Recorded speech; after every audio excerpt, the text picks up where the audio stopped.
Yo, what's going on, man? Today is December the 12th, 2022, and we are back with the Cash Deal with Chris NBA show slash betting podcast, all that good stuff. Real quick, if you guys wouldn't mind hitting the like button, retweeting the show for me, it'd be greatly appreciated. And as always, we're going to start with a quick recap. Uh, but before we do the recap, I do want to remind people as well, if you're listening on YouTube, then there's always the opportunity for you guys to check out the podcast on all your podcast streaming platforms as well. Apple Podcasts, Spotify. You guys can download the podcast. Leave me a review over there as well, especially if you guys are listening over there. Monday, Wednesday, and Friday, the shows are recorded via podcast. So wanted to say that real quick. As far as a recap for the weekend, 3 and about a 3 and 3 day. If you take away some of the if you add in the just the leans, not the leans, the ladders that we had on Saturday. If you got a chance to check out my tweets, we cashed on a few of those. And then yesterday, I only gave out the Milwaukee Bucks team total over in the first quarter. It was looking promising, and then they fell flat on their face. Also lost that game outright. Didn't even get to 100 points against the Houston Rockets yesterday. Probably a look ahead game because they do have. I think they got the Golden State Warriors on deck, so kind of makes sense. Teams that play Golden State in their next game typically don't play well in that game. So definitely looking to have a much more productive week. Overall, last week, I think I went about 9-8. So not a real productive week at all, but we still keeping our head above water. Still keeping our head above water. Didn't give out a lot of plays last week. So let's get into today's slate, man. Like I said, hit the like button for me if you guys can. Appreciate you guys for being here. JR, Frank, KC, the gang, man. LJ, what's going on? Best top of the morning to you, my brother. Mike, Platinum Picks, Markel, Anthony. Appreciate you guys, man, for rocking with me this morning. So let's get into these games for today, man. It's Money Making Mondays. Let's get to it. So first game up, I want to go to no official play in this one, but I do kind of just want to talk it out just a tad bit. We got the Heat and the Pacers, and we got the Pacers getting 2.5 points at the crib with a total of about 228 is what I see it at most books. And I see a line that opened at 2, and then I see some that opened at 2.5, but the line is up to 3 already on some books as well. This is going to be an interesting game. You get the Heat. They shouldn't have anybody on the injury report, and the Pacers. I don't think will have anybody new on the injury report. Of course, Duarte isn't playing in this one, but I don't think there are a lot of injuries. And this is a game that I haven't taken a deep dive into, just for transparency reasons, just giving you guys that. But I do think I'll dive into this game just a tad bit more a little bit later.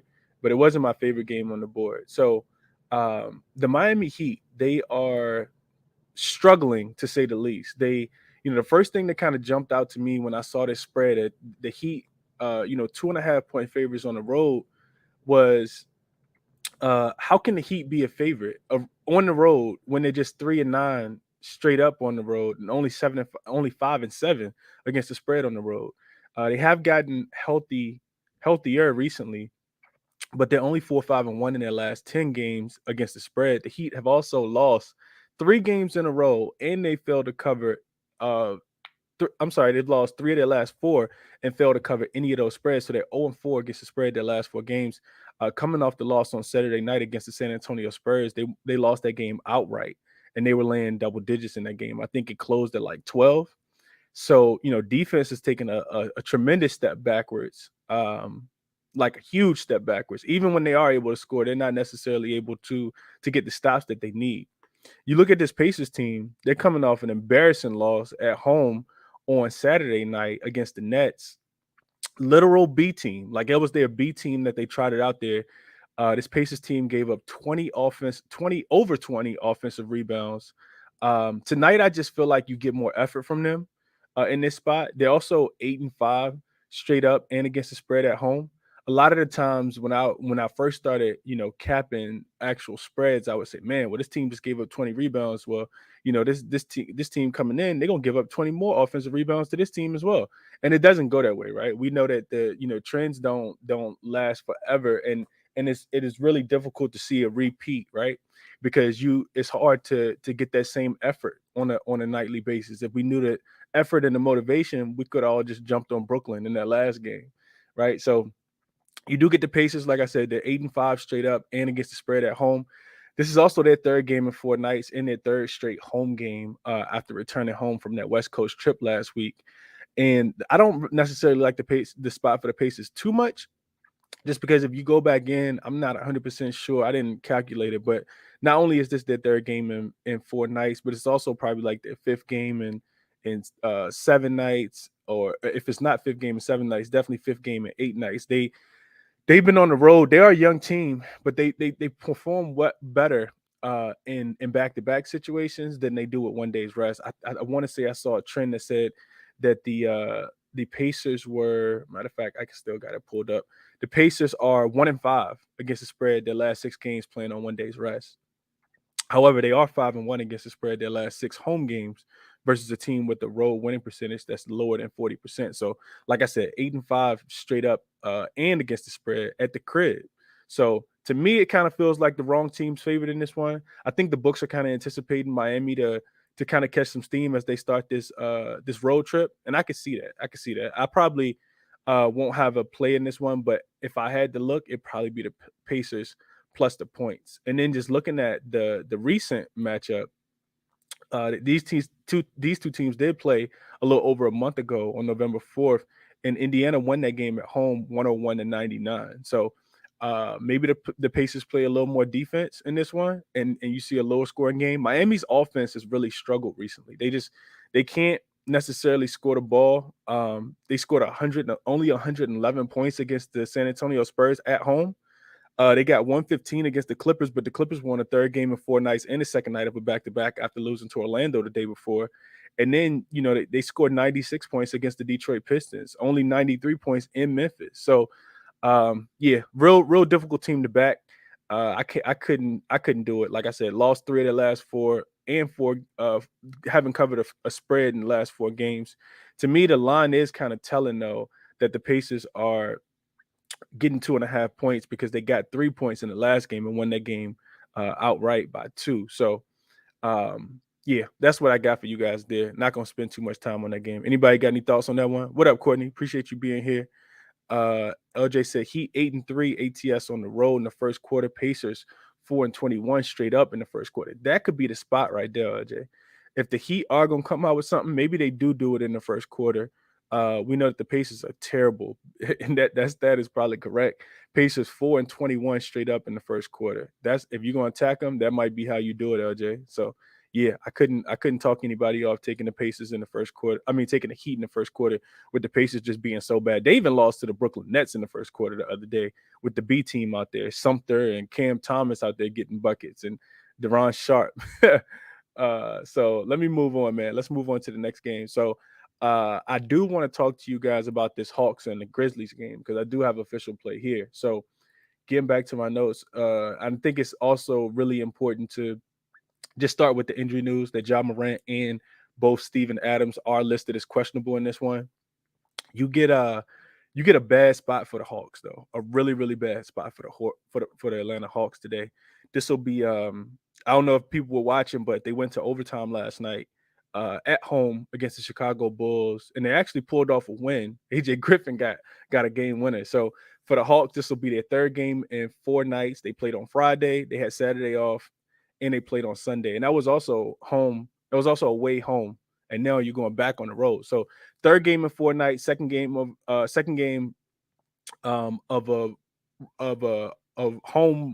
road home back to back, plus overtime last night. They did get DeAndre Hunter and Bogey back recently, but they still a little bit shorthanded without John Collins, and they still shorthanded, of course, without DeJounte Murray, who is supposed to return sometime soon, but I don't think it's going to be today. The Grizzlies on the opposite side, they haven't played a game since Friday when they beat the Detroit Pistons at home. So no travel, just been at the crib, chilling, relaxing. I actually saw Ja Morant tweet out the other night, send me a recommendation for a good Netflix movie. So he just been, I mean, if anything tells you that you've been big chilling, it's asking Twitter for a movie recommendation. So, just sitting at the crib, just relaxing, waiting for their next opponent, where they're really, really good as well. So one of the things I looked at was how away dogs do playing on the third game in 4 nights with the travel, with traveling, right? So away dogs playing their third game in 4 nights with road home travel facing an opponent. I'm sorry, road home road travel, right? So this is specific to away dogs playing on their third game in 4 nights where they've had to travel from road to home, back to road again, and their opponent has 2 days of rest because, like I said, the Grizzlies haven't played since Friday. Those teams are only 69 and 102 and 1. That's a 40% hit rate if you were going to take the dog in this spot, which means that it's a 60% cover rate back in Miami, back in the Memphis Grizzlies in this spot today. Away dogs playing third game in 4 nights with road home, road travel, facing an opponent of 2 days rest or more are losing 60% of the time, is what I just told you guys. Another thing I looked at, road underdogs playing on their third game with the same thing, road, home, road travel, back to back to back in a 4-day span, with their last game going to overtime. Because, like I said, Atlanta did have to play in overtime last night against a much more rested opponent, 2 days rest or more. They're just 2-8-1 dating back to 2002, all the way back. That's an 80% fade of the Atlanta Hawks today.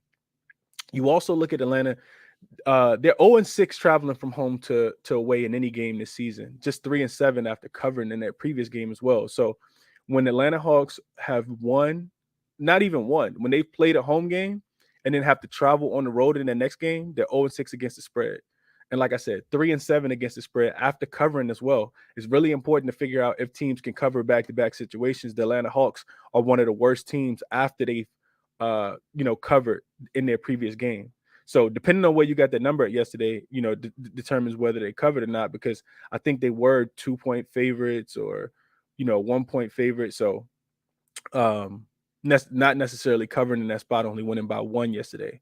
You look at Memphis on the opposite side. This team is 11-2 at home, 9-3-1 against the spread. They're also 8-1 straight up, 6-2-1 against the spread when they're the more rested home favorite this season, 3-1-1 against the spread when they're actually covered by 6 points or more. So these are typically, these are pretty nice hit rates. This is also a double revenge game for Memphis as well. They lost in Atlanta last season 120-105. And then the last time they played Memphis, they got smacked up as well. Atlanta was getting 1 point against a depleted Memphis team and won that game outright 132-100. So I'm pretty sure Memphis got that in the back of their mind too. A team that they typically can't get over the hump against. But all of this stuff kind of stacks up to only being able to look towards the Memphis Grizzlies. I mentioned the overtime game last night for Atlanta, where they beat Chicago on the buzzer beater by AJ Griffin. Trae Young played 42 minutes last night, and Bogdanovich, who they're trying to win games, but also limit his minutes because he is just now getting back. He played 35 minutes last night. He also played big minutes in the game on Friday against the Brooklyn Nets that came down to the wire. They lost that game outright by 4, but did cover the spread as a 7.5-point dog. Clint Capella played 31 minutes, and AJ Griffin played 40 minutes. So, super depleted team today. I could only look towards, taking the Memphis Grizzlies in this spot. I do think it's interesting to note, and I feel like everything is kind of baked into these lines, right? So, the Hawks playing second game in of a back-to-back with home road travel, third game in 4 nights, and the fact that the Grizzlies are good at home, right? We know as a home favorite. I told you guys what that trend is. They're typically good in that spot. 9-3-1 against the spread at home specifically. All of those games, I think they've been the favorite, maybe except the game against Boston. All of those things are kind of baked into the line. I do think that this line moves if Ja Morant, or when Ja Morant gets ruled in. I think he plays in this game. I'm not 100% sure. Don't quote me on that. Him and both Steven Adams I think, play in this game. Also, we know Memphis typically turns up even when they don't have Ja Morant. We saw what they did against the Miami Heat last week without Ja Morant. So Jared Jackson Jr. being back has created a 6-point differential in the spread. In the game total. So without him this year, the games were averaging about 113 points apiece, both for them and their opponent. And since he's returned, they're winning games by about 6 points on average. So he typically brings the defense and another offensive threat for this team as well when they need him to be, especially when you're down a guy like Desmond Bane. So you could wait and maybe you get a better line without Ja Morant in, but I did play Memphis minus this. I actually got him at 6, and I think that the line is up to 7 now. So I still like the 7, but I think wait, you could put it in now, or you could kind of wait and see what happens with Ja Morant and both Steven Adams. But either way, it's a Memphis spot or nothing for me. I hope I did a good job of covering that game. I want to talk about this Cavs and Spurs game quickly and then get to the Celtics game as well. Let me see what y'all got. Let's see. Hella game. Markel said, Grizzlies, let's go, man. Get them. Hawks out here real quick. Yeah. LJ said Memphis averaging 32 first quarter points at home. Hawks 8-3-1 to the over first quarter on the road. Over first quarter is the play. Okay. Making me like first quarter winner, match winner. I like that, Barstow. I like that a lot. I would play that first quarter winner for sure. Atlanta struggles on the road too. I talked about it the other day against Brooklyn. I think they're 3-7 first quarter. I'm sorry, first half against the spread. I want to say so. Yeah, we know Memphis turn up at the crib anyway, especially when they're more rested. So yeah, B Hunter said, how you feel about Grizzlies -3 first half, Chris?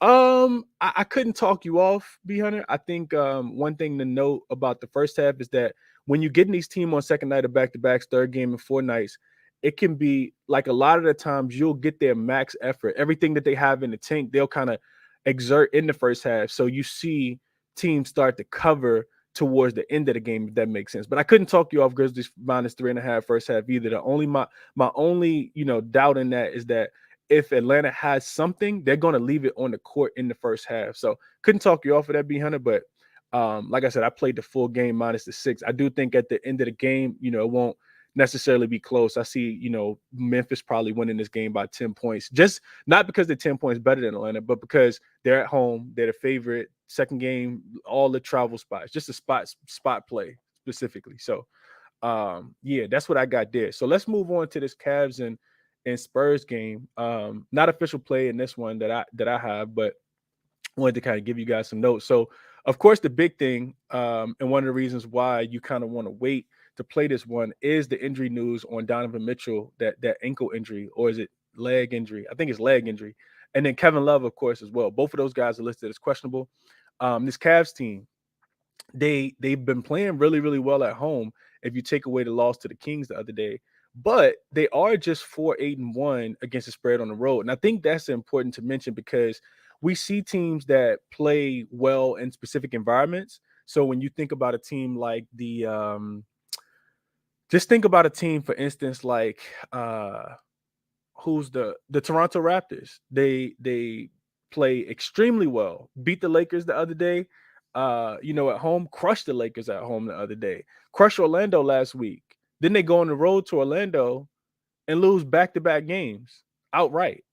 So, and I think that the Cavs aren't necessarily that team, but they are just 4-8-1 against the spread on the road this season. And we know what they do at home, right? Where they typically I think they have only lost 3 games. I think they're 11-3 or something like that at home specifically. They're just 1-3 ATS on the road versus the West this season as well, having failed to cover their last 3 meetings, but they are 2-0 straight up and against the spread when they're 5-point favorites or more on the road. Both of those games have gone under as well when they are, favored to cover by 5 points or more. You look at the Spurs side; they're just 3-3 against the spread at home when they're catching 6 points or more, and 4-2 to the under as well. Oh, I'm sorry. So the next thing I wanted to mention, the Spurs, they've failed to hit their point prop by 14 and 15 in their last 2 games at home, catching 6 points or more. So their team total has gone under by 14 points and 15 points in the 2 last meetings in this spot against the Pelicans and the Suns. And we know the Cavs typically play pretty good defense. When you look at the defense, the last 2 weeks, the Cavs have the best defensive rating overall. The best defensive rating overall and the second best defensive rating on the road specifically. The Spurs, 29th overall and 29th at home as well, second to the bottom, right? So we know that they aren't playing too much defense. The defense looked pretty good against a Miami team the other day, but other than that, the defense does not look great at all. Last 3 meetings, the Cavs have also won and covered all 3 spreads dating back to last season. The Cavs are also 4-0 against the spread last 4 meetings in San Antonio, and 5-1 ATS in their last 6 meetings overall. To me, this kind of feels like a spot where if Donovan Mitchell isn't 100% healthy, you probably just rest him, right? Because Garland, Evan Mobley, guys like Karis LeVert and Jared Allen should be able to get the job done. This isn't necessarily a game you want to rush, and not to say that they are rushing, but not necessarily a game that you want to bring Donovan Mitchell back in if he's not 100%. So I would wait on this one to see because you probably get a better number if he is ruled out. The books kind of do that thing where they'll price it as if maybe we'll just kind of put it in the middle, not knowing if he's going to play or not. Because if you think about it, the Cavs should be laying more than 5.5 points on the road against the Spurs, right? Why is the line so short? It's because Donovan Mitchell hasn't been ruled in. If you think he's going to play, you might want to take it now. But if you think he's not going to play, you could just wait on the line. You might get a better line. So total being 223 is a tad bit interesting as well because the Cavs offense doesn't play as well on the road. And San Antonio doesn't score a lot of points at home, especially without their 2 main defensive guys. And Zach Collins may be listed as questionable in this one as well. I'm not 100% sure, but I know Jakob Poeltl and Jeremy Socum are both still out in this one. So let me get on to the last game, man. I appreciate you guys for being here, like I always say in all the comments. LJ says Spurs allow the most points at home, 120. The Cavs only allow 104. Number 1 in the NBA. Spurs team total under. I can see it, LJ. They will be relying on their defense, especially if Donovan Mitchell doesn't play in this one. Ski, my guy. Ski said Cavs don't have a winning record on the road. Probably why the line is so low. Yeah, I just talked about it. And they've only covered 3 of 12? They're 3-8-1 against the spread on the road. So that's why the line is short. And then, like I said, if Donovan Mitchell's in, then their line probably goes up as well. Markel said leaning towards the under in the Cavs game a lot. Okay. Yeah, no, I could definitely see it. So next game up and last game I want to get to real quick because I'm already 22 minutes in. So I'm going to try to make this one a tad bit quicker. Is the Celtics and the Clippers game. So Al Horford and Robert Williams is going to make a return soon. Not sure if it's going to be, I do think it'll probably be before Christmas, but I just kind of wanted to make sure I mentioned that he's not going to play in this game, but he has been practicing with the team, trying to get his legs back under him, looking pretty good too. I've been watching some of the videos. Al Horford is still out due to health and safety protocol in this one as well. Boston coming off the loss to the Golden State Warriors on Saturday, the first ABC game. This will be the first game of a back-to-back. They play the Lakers tomorrow, a nationally televised TNT game as well. We actually get a few more games tomorrow too. We get like 5 games tomorrow. Typically on Tuesday we only get like 2 or 3. So what I got for you guys here, bounce back spot for the Celtics, right? Celtics 7-2 straight up and 6-3 against the spread after ATS loss. So after they haven't covered the spread, they're 7-2 straight up, 6-3 against the spread this season, including 5-0 in their last 5, winning by average margin of 8 points. They're also 5-0 straight up, 4-1 against the spread on the first night of a back-to-back so far this season. I mentioned they play tomorrow against the Lakers in at Crypto.com arena as well. The Clippers, 4th game in 6 nights, 5th game in 8 nights. Clippers also coming off a 4-game East Coast trip, and the Clippers are 0-6 ATS traveling from road to home, right? So this is another trend that I talked about early in the Atlanta game. Atlanta's 0-6 as well, traveling from home to road. The Clippers have not done well. So their previous game has been on the road, and they're coming back home. They haven't covered the spread, 0-6. Also, looking at this game, double revenge game for Boston. The Clippers beat them 91-82 on December 29th of last season. and they beat them 114-111 on December 8th of last season. So it was one of those, kind of real short windows where, Boston was out in LA, and then LA went out to Boston as well in the same month during the last season. Boston, for me, kind of feels like they should be in a bounce back spot and let out some frustration after that super bad performance. I think that was humbling for them, versus a team that's returning off a 4-game road trip that struggled to score the ball consistently, right?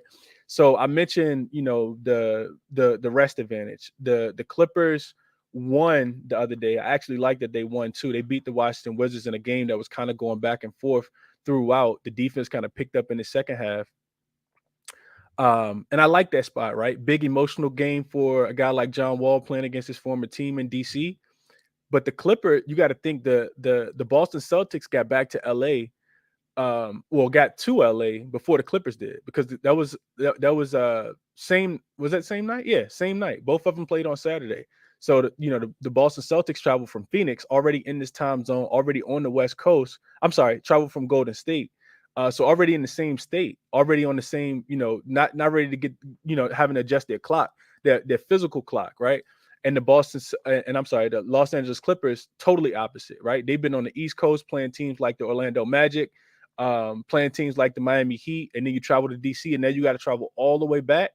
I played Boston -3.5 last night. I also think another interesting note in this one is Boston first quarter, right? Boston typically plays well. They perform well in these early spots as well. So Boston, they're winning the first quarter by an average of 7 points after a loss. That's a 5-game sample. They're also winning the first quarter by 7 off an ATS loss.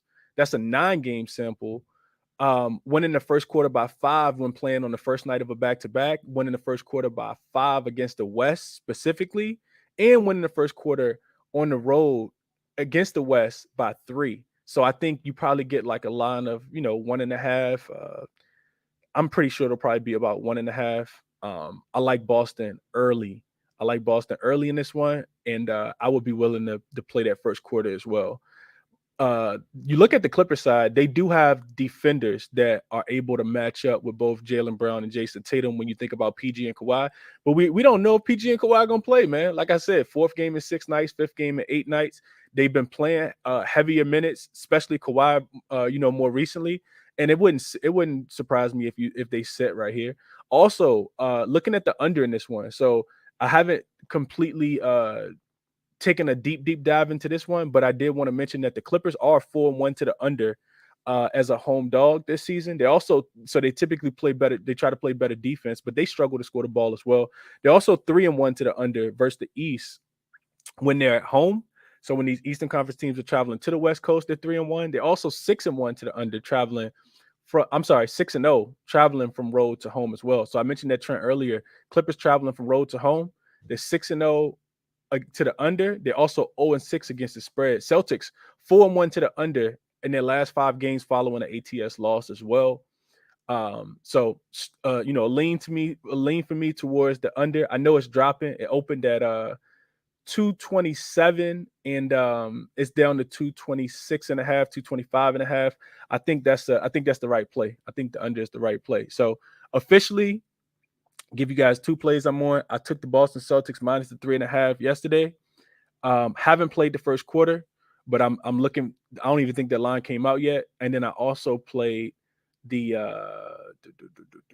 Memphis Grizzlies minus the 6 yesterday. As soon as that game went to overtime with Atlanta, I locked in the 6. So we'll see how that game goes. Like I said, I think the line in that one is pretty telling, and I wouldn't. I caution people, if you don't want to play it early, to kind of wait till John Morant is in and Steven Adams are in. But I kind of feel like they're going to play, being that they've been sitting at the crib since Friday. So that's what I got for you guys, man. Longest show I've ever done. It's 29 minutes in the book. So hit the like button for me, and retweet the show, all that stuff. Listen to the show and leave me a review on, the podcast platforms as well. I appreciate you guys for tapping in with me. We got some other games to talk about. Brooklyn and Washington play again. So it feels like they played like 100 times this year. Also, OKC and Dallas and Minnesota and Portland get a rematch from that game. Minnesota's equally rested now against the Portland Trailblazers in a game that they kept kind of close throughout the other day, and you see the line kind of coming down, moving in Minnesota's favor. So gonna be interesting, and I'll tap into those games and break those games down later on the Crispy Cap and NBA show. See you guys again at 5:15, man. Check out the podcast. Best of luck on all your action today. I'm out.